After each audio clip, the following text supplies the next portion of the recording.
இன்றைக்கு என்னுடைய கேள்வி என்னன்னாக்கா, அம்பேத்கரை இழிவுபடுத்தியதாக ஸ்டாலின் அவர்கள் ஒரு பதிவு போட்டிருக்காரு. அதிக பாவங்கள் செய்தவர்கள் தான் புண்ணியத்தை பற்றி கவலைப்பட வேண்டும். அன்பில் மைய சொல்றது கேளுங்களேன்.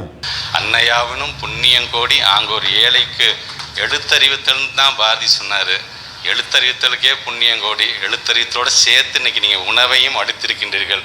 கோடான கோடி புண்ணியம் உங்களுக்கு. புண்ணியத்துக்கு கோடான கோடி புண்ணியமாக இருக்குது. சரிங்களா? இப்போ இவர் என்ன போட்டிருக்காரு? அதிக பாவங்கள் செய்தவர் தான் புண்ணியத்தை பற்றி கவலைப்பட வேண்டும் இவர் போட்டிருக்காரு. அன்பில் மகேஷ் சொல்கிறாரு உங்களுக்கு கோடான கோடி புண்ணியம்னு சொல்கிறாரு. அப்போ என்ன செஞ்சுருக்காரு முதல்வர்? அன்பில் மகேஷ் விளக்கம் கொடுக்கட்டும். அப்போது நீங்கள் எந்த அளவுக்கு ஒரு நாடகம் போடுறீங்கனாக்கா, இதில் குறிப்பாக அன்பில் மகேஷ் சொன்ன வார்த்தையை கவனிங்க. அதில் இருக்கக்கூடிய அரசியல் நீங்கள் புரிஞ்சுக்கணும். அப்போது எவ்வளவு மோசமான கபட நாடகம் ஆடிக்கொண்டு இங்கே வந்து தமிழ்நாடு முழுக்க அம்பேத்கரை வைத்து நீங்கள் நாடகம் போடுறீங்கன்னா, ஒரே ஒரு கேள்வி தான், திமுககாரன் எவனாக இருந்தாலும் அதுக்கு பதில் சொல்லு. அம்பேத்கரை ஏன்டா தமிழ்நாட்டில் இன்னும் கூண்டுக்குள்ளே வச்சுருக்கீங்க?